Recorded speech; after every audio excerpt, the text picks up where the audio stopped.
So maybe a good place to start is with your stories. So maybe we'll start with Peggy. Tell us the role that you have now as CEO of Ambassador. How did you come about that? What's your journey there? Well, interesting. You should start with me. I feel I am the antithesis of what you all are investing in this university. My journey started at Biola, but long before I was a student in the late 60s, because my dad was here as part of administrative leadership for the first 20 years of my life. And while he was here, Biola had a very effective media ministry, the Biola Hour of the day when it was the radio program. I remember that. Was under his responsibility.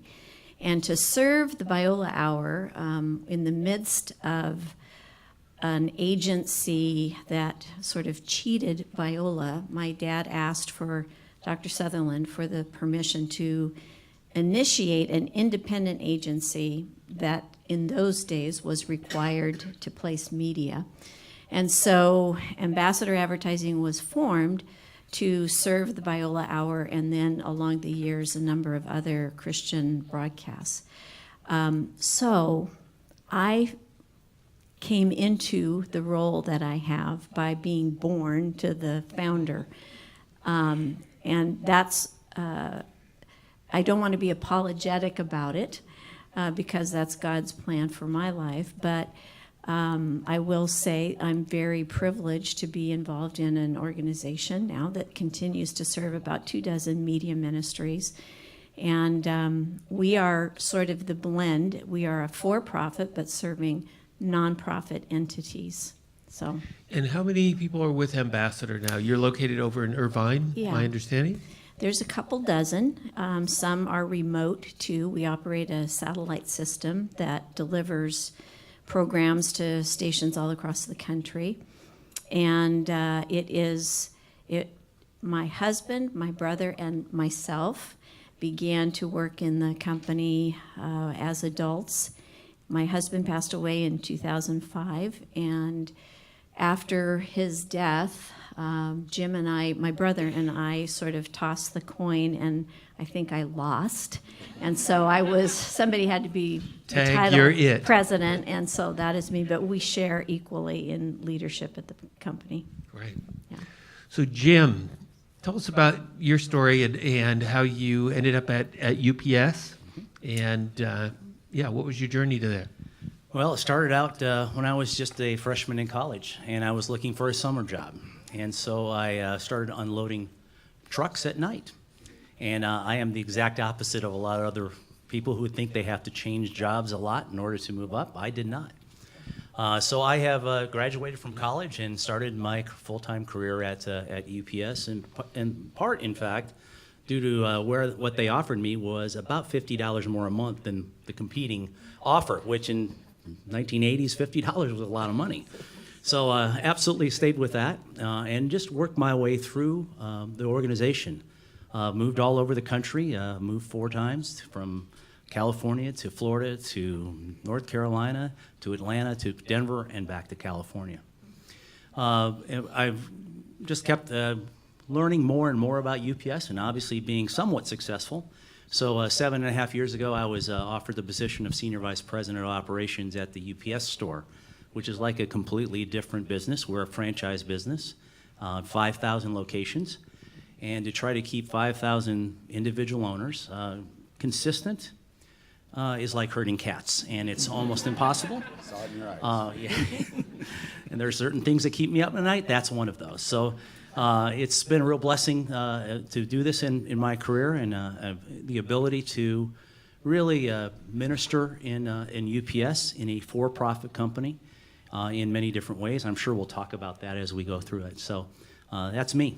And by the way, 7 months and 13 days left before I do retire. So all not right. that I'm counting. That's his plan.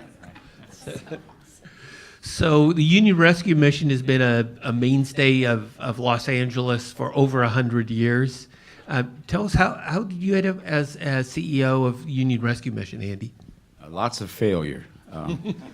But 42 years ago, I came to Biola University as a 17-year-old from Iowa, planning to be the next Billy Graham, and I wasn't.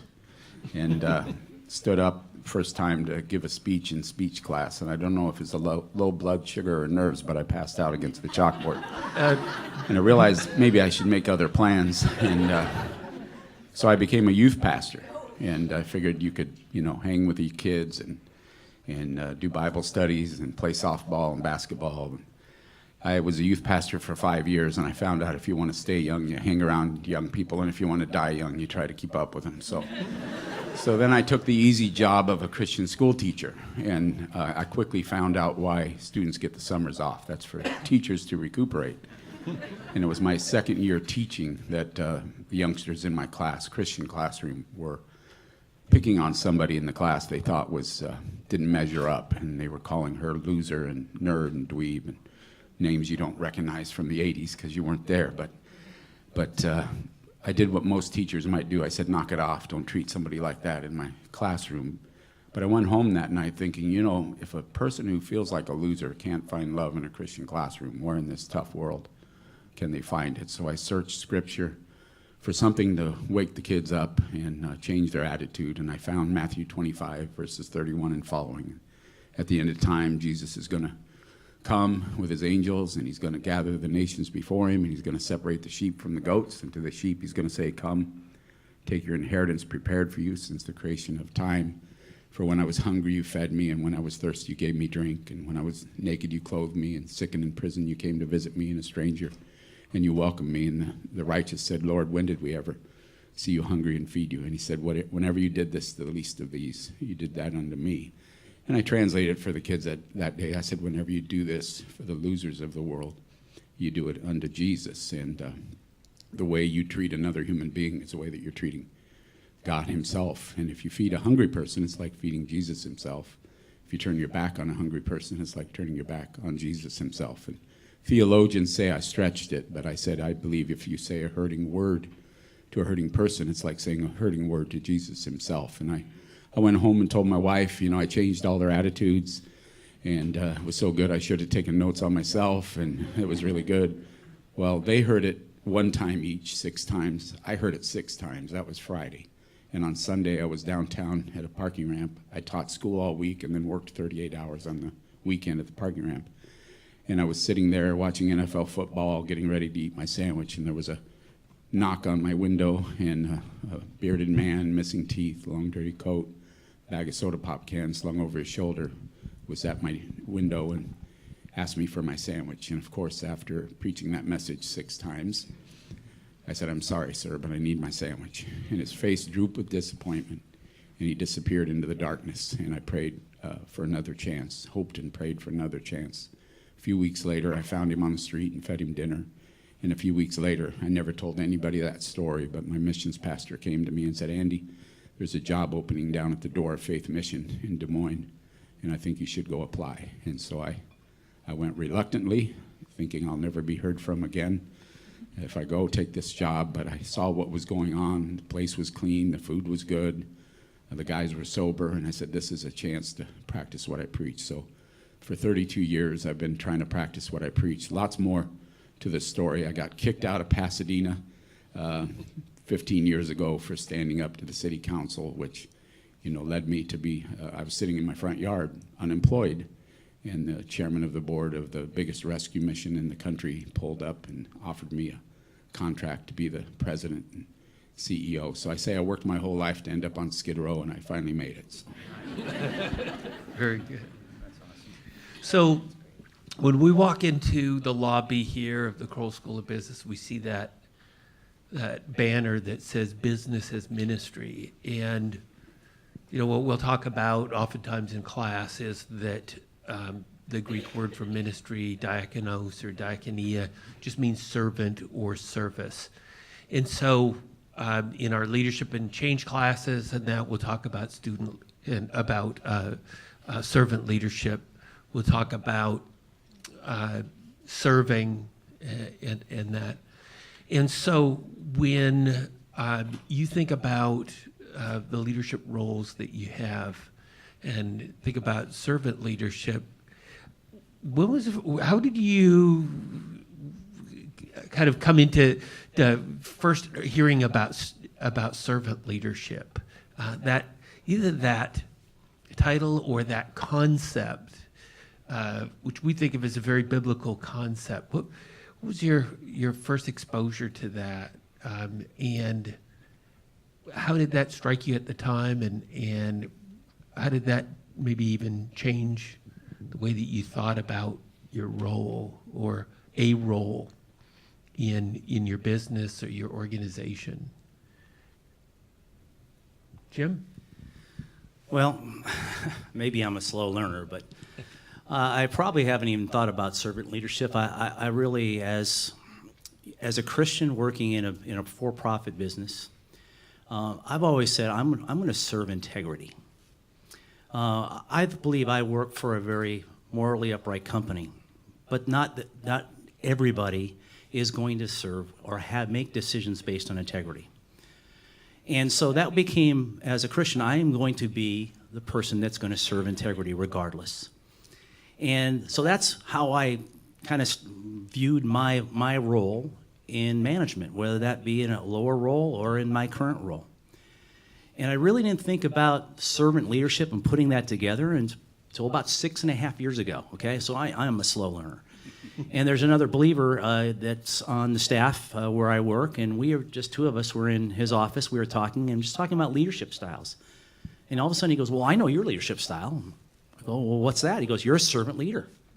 Well, that made me look at, okay, I better go read about this stuff, you know? And to me, when I read about what a servant leader is, it is serving integrity, because God wants integrity from us. God demands integrity from us.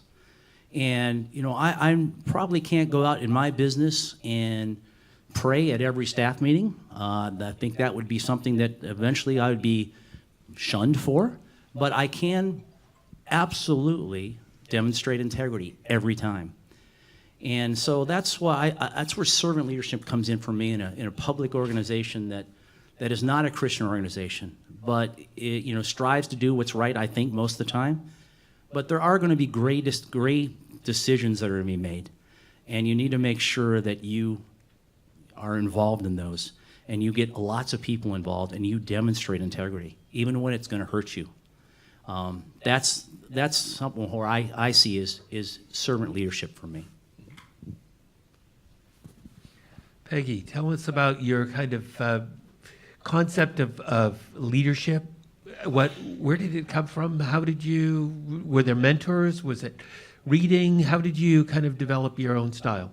So Gary, I am grateful that I think early on, I didn't know what the words were, but my dad's parents, who met at the Bible Institute of Los Angeles in the teens of the last century, when they were married, they covenanted to do something for someone else every day. And so I grew up with a generosity of outlook from Christian faith, from grandparents and parents that modeled that. Our company is named ambassador after the verse in Corinthians. We are therefore ambassadors for Christ. If that's your name, you kind of get that you're there to be a servant on behalf of another. And so early on, I think that's been instilled in my mind. Certainly mentors, which you asked about, so I'll just say, frankly, my husband was the best model of that I have known. Joni Erickson Tada is a dear friend, and she honored John by writing about his servant leadership in one of her devotionals, and it exemplified the way that he looked at all of life. After he died, my brother and I, one day after I came back to work, we looked at each other and said, oh my gosh, who's going to walk around the office every day? Because that's what John did. Jim and I are work people, task-oriented, and so I just want to get to my desk and start my job. but that is not the best way to be a servant leader. And so John has been a great example of that. And I will, then I'll be quiet. If I may also say, really, I have been inspired by the leadership of the president of another college up the road, where I've spent a good amount of time over the last 12 years, much to my surprise too. But I really respect John Wallace at APU because he has exemplified for me a servant leader. One of the attributes of that being the ability to hear criticism, to hear input without being defensive, without being argumentative about the point. And many things I've learned from John, but those two Johns, both Jons, I think have exemplified for me the servant leadership that I hope I would model as well. John was our recent graduation speaker, commencement this last December, and as he's finishing up actually his presidency at APU, and I think he was instrumental also in welcoming Barry Corey to Southern California as a university president, and served by just opening his door and welcoming him to California, and that was very evident from their relationship that I observed in December. Yeah, very good. Andy, so how did you start to form your idea of what a leader would be in a place like Union Rescue Mission, and coming out of the classroom and into that kind of leadership role? So I think probably the missions pastor, Roy Porter from Des Moines, Iowa, First Federated Church, sounds like a bank, but it was a church, my home church. And he just was ceaseless in serving people. Never forgot anything that you asked him, didn't take notes, but didn't forget, kept his promises. And I remember one time jokingly kidding him about burnout. He looked at me and said, "Christians don't burn out." And I just, okay, Roy, I agree with you. I'm just going to keep going, keep trudging along. And then when I got to the mission, Chaplain E.E. Peters was the director there. And I got a little concerned. I thought, Chaplain Peters, I think we're treating these guys too well. I think if we treat them this well, they'll never leave. And he said, Andy, we couldn't treat them bad enough to get them to change their life. They're used to living, in the mud under a bridge. The only way we can get them to move on is by loving them out of this. And so the lesson on love from Chaplain Peters. And then my mentor at Union Rescue Mission, Warren Curry. I've never seen anybody so humble. I mean, imagine handing off your CEO job to a guy over the course of 24 months. And the way he did it was, you follow me for 8 months, and then we'll work side by side as partners. And then the last 8 months, I didn't know this, but what he did was he traded offices with me, and he moved into the smaller office. He moved me into the corner office. And then he reported to me the last 8 months, which is, there was never a moment where he wasn't completely humble and loving. And, when he said, jump, I always said, how high?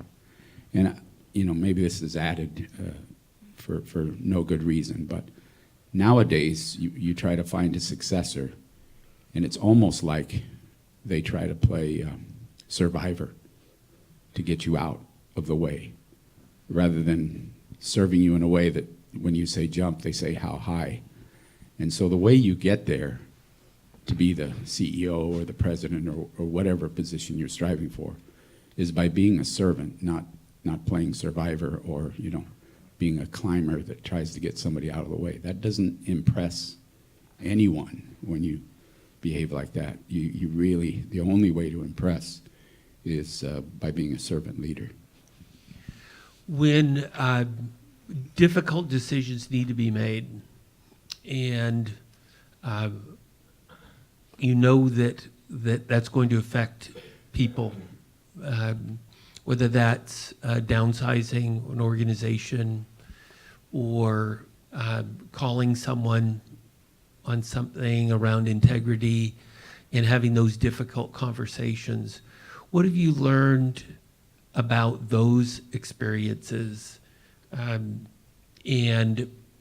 how do you prepare yourself for those kinds of conversations, decisions?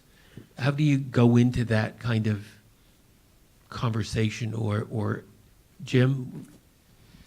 Well, I think I'm going to back up a little bit and just say one experience that really changed me and really relates to this question is one part of my career I had a boss who I didn't think was very good and was not the moral example that I wanted to work for. And at one year, at the end of the year, we were recommended for a level of profit sharing. And he recommended me for a very low level that was, I thought, inappropriate. And so I wasn't really going to take that, and I was probably a little bit more, I'm ready to go on this. And I talked to a couple people, my wife being one, and a couple other mentors, and they probably said something to me that has changed my leadership. And they told me, when I go into that meeting to his boss, my boss's boss, go in there to minister. And that completely changed my viewpoint. And I went in there and I laid it out, all the facts, but I went in there saying, you know what, I'm trying to just fix a right. I'm not trying to get anybody in trouble. And I'm trying to show that, here's what it is, and that I'm a person you can trust because I'm going to tell you the truth. And that, it was a difficult time. And absolutely, that worked out wonderfully. So now when you have a person that you have to call on, you're still going to have to tell them the truth. You're still going to have to address the issue. But go in there to minister. Go in there to rehabilitate. There are very few things that I've had to say that, when they come in and first time it's so serious that, your time's over here. I've had one or two of those. But the vast majority is there's a chance to really rehabilitate and really demonstrate a way that they should go from that point on. And again, that ministry, when that advice was given to me, I try to use that advice today because I think that is the servant's leadership that we should demonstrate. Reading a book on influence, and this author is talking about how when we work with students or we work with staff, employees, what have you, they're just ways of putting things that are words of life or words of death. Those kinds of conversations where the person goes away feeling lifted up and challenged and invigorated. And other ways, we might even be the same message, but the way that we put it, they just go away feeling less than, and that's the influence that we can have in people's lives as leaders. And do we want to be that kind of leader that has words of life? What are an example of when you think of that kind of example, like where do you have with staff or with others that you've been able to this is the kind of conversation that I like to have? Gary, I was just going to say, I love that counsel, Jim. That's really brilliant. I think asking questions is helpful too. We often jump to presumptions about why people do what they do. And I love that quote, "Be kind, for everyone you meet is fighting a hard battle." And sometimes there is a lot more to the backdrop of an issue than is evident. And so asking questions and allowing the employee or co-laborer to provide insight from their perspective.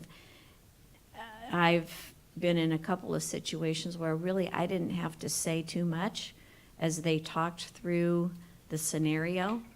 They came to the conclusion of, I need to adjust what I'm doing, how I'm speaking. So giving them latitude to do that without coming in with a presumption is a good thing. My wife is always telling me, ask questions. Just ask questions. Well, it works in marriage too. Yeah, and it works Yeah. with kids too. It's like asking questions better than kind of giving lectures, I found. Yeah. So working with homeless, tell us about your role there and how that leadership, what leadership are you bringing to, I observe, I get your emails, Facebook messages, and also spent a little bit of time with Andy, but what kind of leadership are you wanting to bring to that issue? How do you bring leadership to an issue rather than to a group? That's a good question. I think I've been fortunate to experience some of the suffering, not nearly what the suffering of people. I used to say people experiencing homelessness. Now I say people devastated by homelessness. But somehow in my life, I've had the opportunity to suffer some of what people on the streets suffer and to empathize with them. So the day I turned that man away, to the time that I was able to offer him dinner on the street, something happened in my heart that it just was a 180. It was a complete metanoia, a heart change that has caused me I've never met a person on the street that I haven't absolutely loved. And I'm actually kind of haunted by leaving a precious human being on the street. I'm driven and I'm compelled to speak up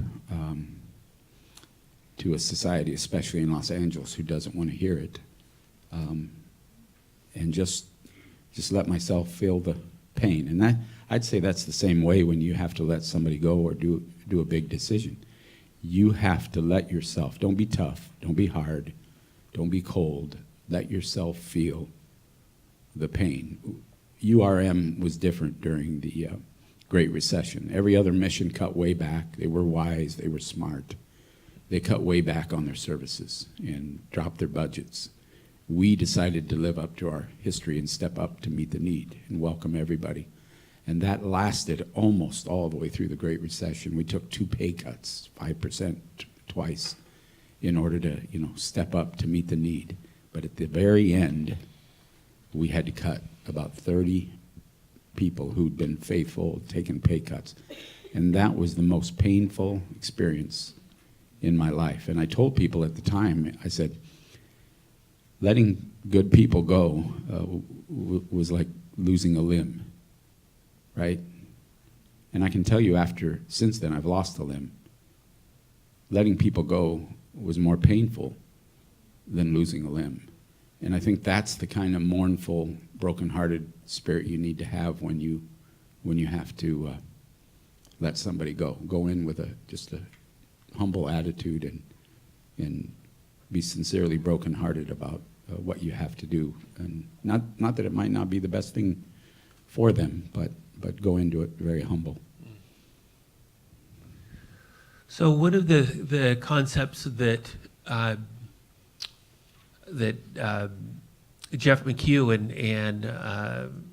and Rick Langer, faculty that are here to teach leadership and change, and that is the concept of followership. That we often talk about leadership, but we don't necessarily talk about how do you what would followership be as believers, and as business people, and as those who have management positions, and that there's accountability. There's always, you think that you're on the top rung, but people on the top rung have boards, and there's always accountability. And so what would you say about learning how to follow, or lessons in followership, lessons in accountability? What kind of advice would you have for students in that area? Okay, well, I think that when you look at a servant leadership, part of that is investing in your people and really looking at and spending time with your people to help develop them and give them opportunities where you have to be the follower and not the leader. Now, you're going to help guide them and you're going to help make sure they don't go off the track, but you have to absolutely want to develop them, even when mistakes are made. And you have to spend the time doing that. I have a very talented lady who works for me who I think could be the president of our company. And, I've tried to mentor her on where we're going.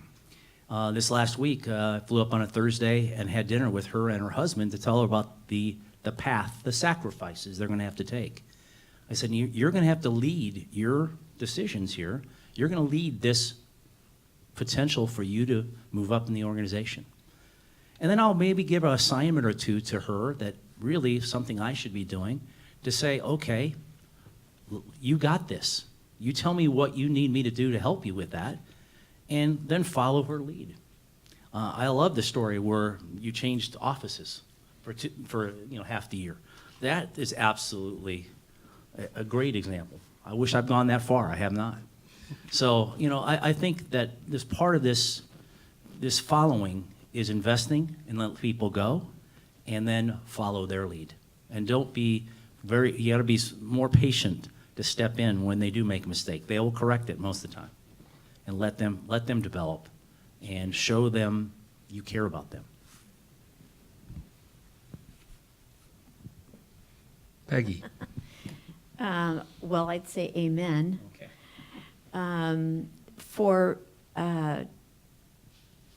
For someone who likes doing the work, I think it is hard to let loose of that. But the greatest joy is in seeing people flourish. And so the older I've gotten, which I have gotten old, the more that becomes a core delight.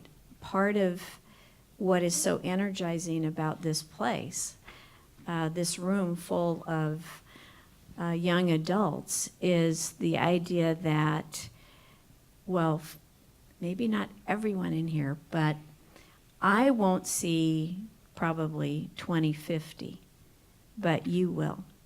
And so the fact that what goes on today, even this panel, it's a little portion of saying it's going forward, the baton is passing, and there's great joy and delight in that.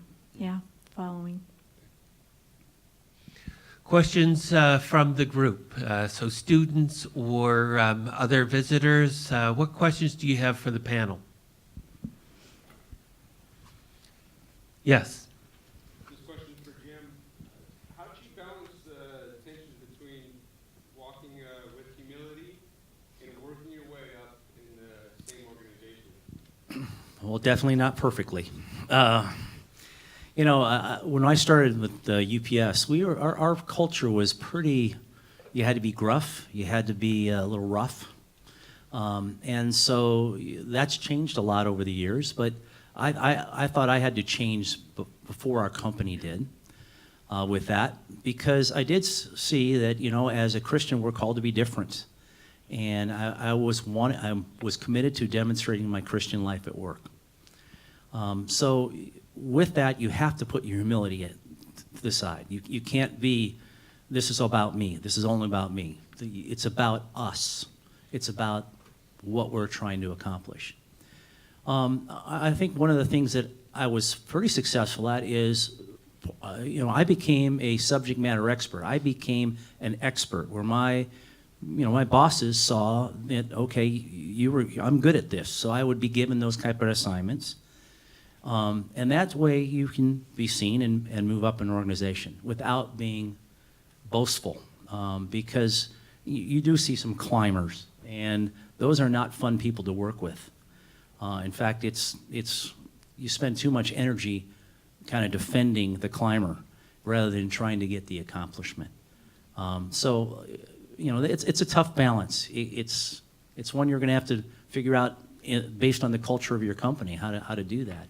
But again, I think we're called to be different, and we're not called to be boastful. We're called to be servants. One of the concepts that I heard in a meeting back a few months ago was this idea that each leader and student needs to bring with them some domain expertise, and that it's that domain expertise that is going to make the difference.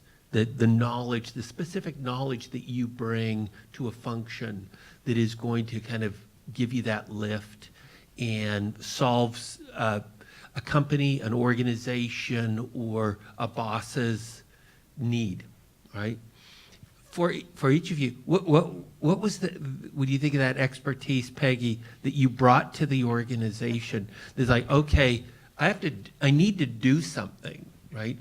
For you, what was that area of expertise that you brought to the organization that led to leadership? But it's you don't start as the leader. I'm only smiling because, again, I brought my willingness to work, and then over the course of years, fell in love with the work. I think I'd answer it a little bit differently to say, what I think I bring in the greatest strength is a passion for what we're doing. And what I love most in our team is the passion that they share in being there to facilitate the amplification of the messages that we have the privilege of serving, the messengers, the communicators that we serve. So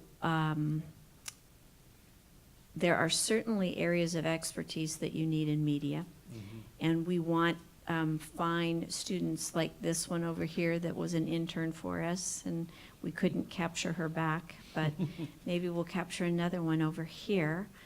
Said and done, what I care about is a spirit that is missional alongside of us as we serve organizations that are anxious to distribute a biblical message, yeah. Good. Other questions? Yes. Can you guys tell us about either something you do individually or something that's implemented in your organizations to help drive the culture or implement changes that need to happen? Culture is huge in organizations, and a lot of times it has to be fostered by people at the top. So how do you actually address those issues? So when I showed up at Union Rescue Mission, the guests weren't being treated well, and that's what I care the most about. I'm fervent about love for precious human beings who are devastated by homelessness, and that has been a 14-year challenge to turn that culture around. And sometimes there are failures, and I have to remind myself that this person who failed to treat our guests well is also a precious human being, and how do I help them learn better how to treat? Like even this weekend, somebody said 2 women got in a fight, and we gave one a list of referrals. I said, we don't give lists of referrals. We make a warm handoff to another agency. We don't do that, and a couple other episodes like that. So it's just a constant. I drive people crazy, right? Constant reminder that this is how we treat these precious guests that are traumatized by life and in our care, and that's the culture I've had to really work at. And now I'm not alone anymore, and I don't have anybody fighting against that. I have a whole team of disciples that's what they preach, and if I'm out of the picture, it will be turned around, and guests will be treated well. I'll add to that. I think every year, this time of year, I say, okay, what are we going to change this year? Because in business right now, if you're not efficient, you're dead. It's pretty simple like that. And you got to stay very efficient, because if you don't change, you'll get an outside organization that will disrupt your industry. And so you have to really ask a lot of questions. What are we going to change? What are we going to change? And I usually start that around August. What are we changing in January of the next year? And you get a lot of, you will get a lot of information. And some will, you'll say, no, we're not going to do that. And some will say, you know what, that's not a bad start. And then you just keep developing that. And you communicate a lot about that. And so then when you finally come out and say, okay, on January 2nd, we come back to work, here's how we're going to change our organization. And it might be 2 or 3 less people. And hopefully you do that through attrition, which we were able to do this year. But that way people understand that they're responsible for change, because I don't want this to be something that happens and all of a sudden we have 15, 20 people that are let go. We're trying to serve 5,000 franchisees who many have put their life savings and life blood into a small business. And, we may be a $2.5 billion company that we have sales of, but that's earned $490,000 at a time. And so you have to really put who are you serving, okay? In this case, I'm trying to serve that franchisee to be very successful, to serve you, the customer, very successfully. And change is constant. And so I think that's, by communicating that, I think that's some way to foster that type of change culture. Like Andy, we have the advantage that Jim doesn't in gathering as a staff every week to pray together, share in leadership of staff devotions, if you will. Together, each August, we begin a process to choose a verse for the next year. And that is a really great way to say everybody has a vote and everybody buys into where we land at the end of that. So cultivating culture in a smaller and where everyone is a believer is a little bit easier. But I will say, even in ministry, there can be challenges and people challenges. So the idea of how do you maintain culture is a great question to ask, because it's as important for us as it would be for Jim. Yeah, great question. Other questions?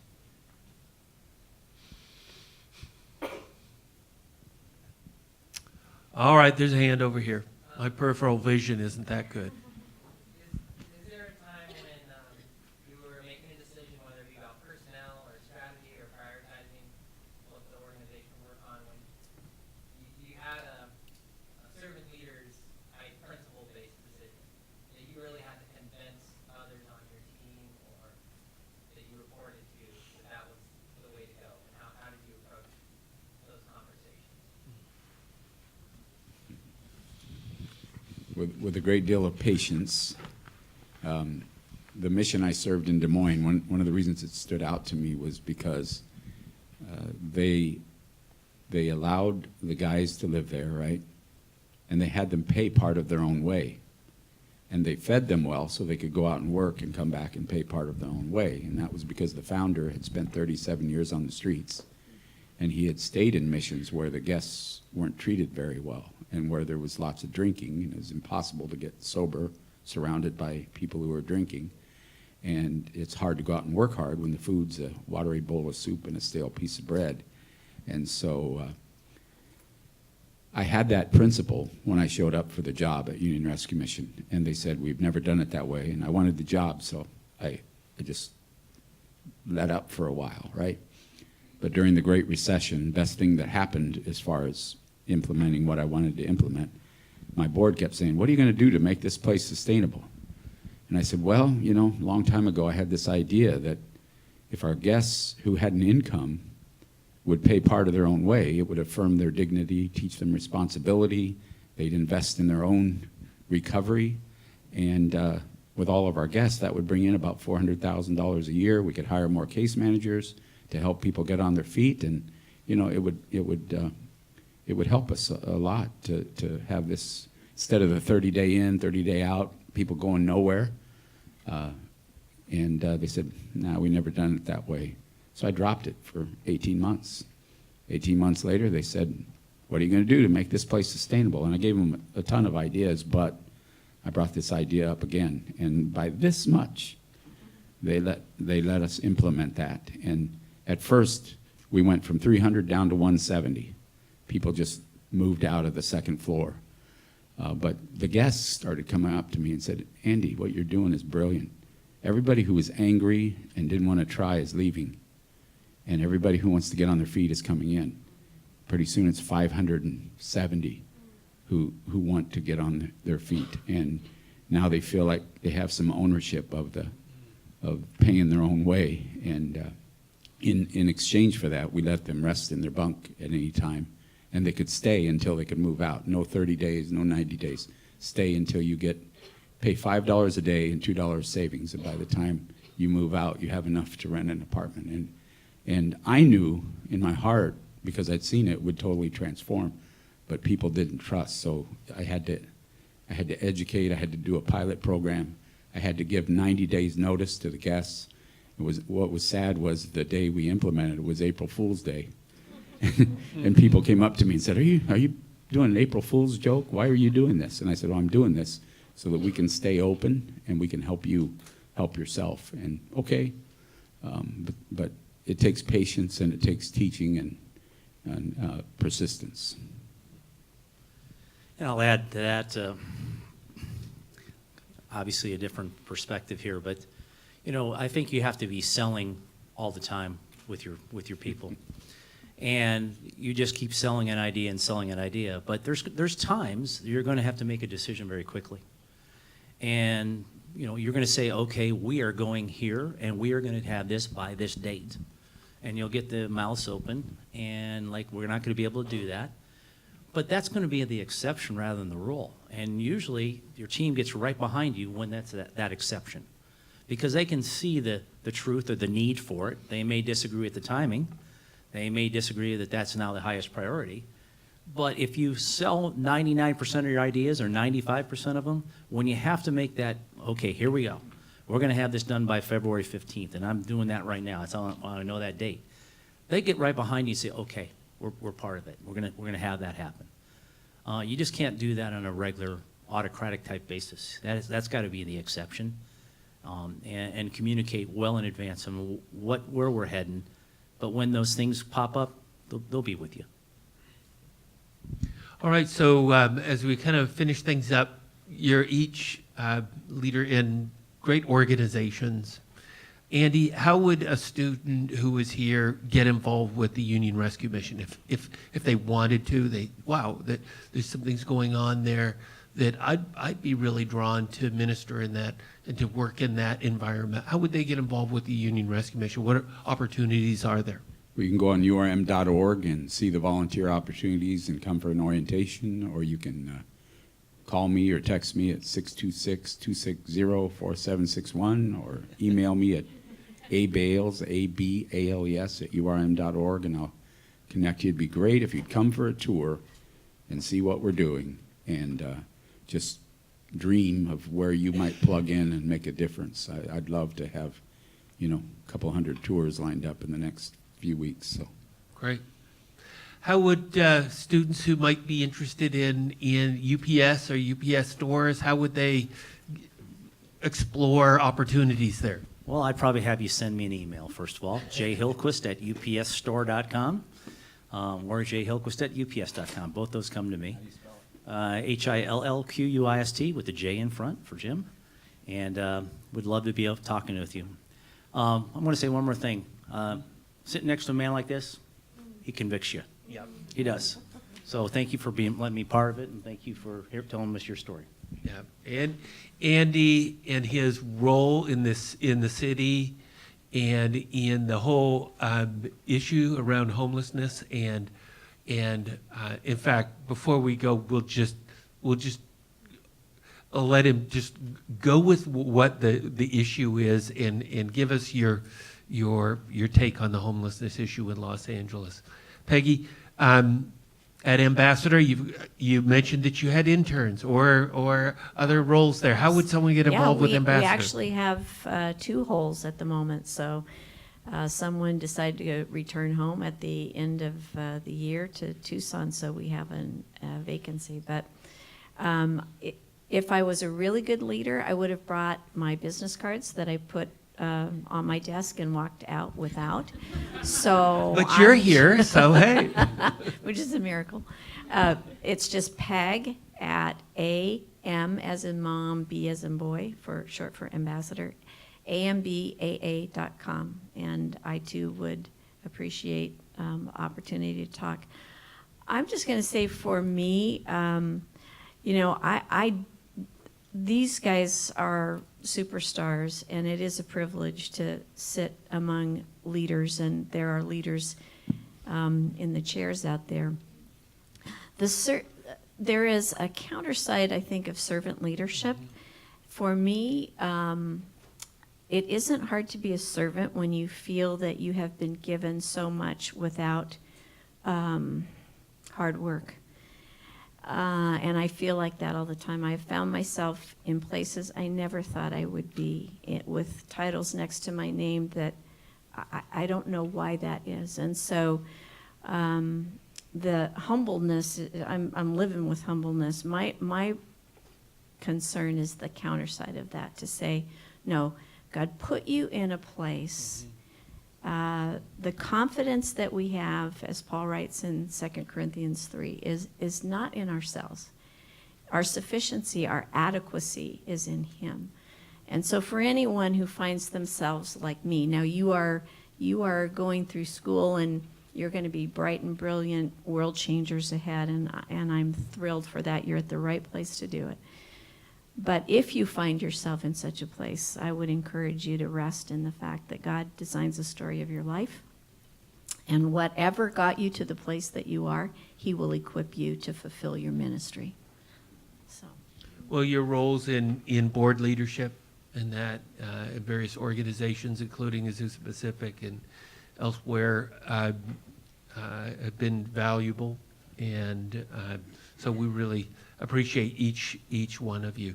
Andy, tell us about the homelessness problem in Los Angeles and in our city. So I used to say Skid Row was the biggest man-made disaster in the United States. Now I would say homelessness in Los Angeles is the biggest man-made disaster in the United States. And I guess the good thing about that, if it's man-made, it can be, with the power of God, it can be man and woman corrected, right? But just to give you an idea, Los Angeles has 53,000 people or more devastated by homelessness. And we put a roof over 25% of those heads, and we leave 75% of those precious souls on the streets.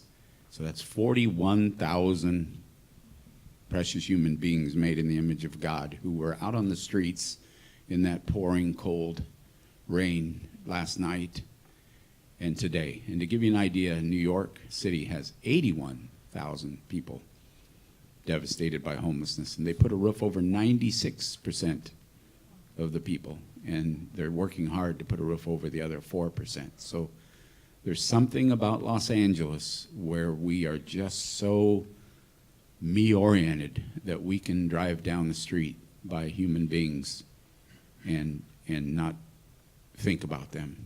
And it needs to change. And right now, the county and the city plan is to build $550,000 per unit per person to solve this crisis. And we will never, ever solve homelessness in LA at $550,000 per person. And so we need great innovation and efficiency. And, one thing, we're putting up a sprung structure for 120 women in our back parking lot for $1.3 million.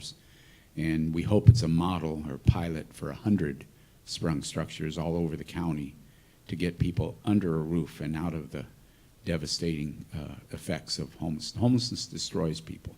And if we can get them under a roof and then begin working to get them home, and you can do 3D printed concrete homes with a bathroom and a kitchen and put them up in 24 to 48 hours for $10,000.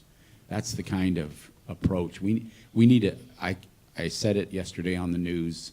I said it on K-Love radio all over the nation last night. We need to treat this like the emergency, urgent crisis epidemic that it is. It needs a FEMA-like, Red Cross-like disaster approach, not a lackadaisical approach like we have. We just need to go all in, all hands on deck, everybody do their part to make a difference. Last statement.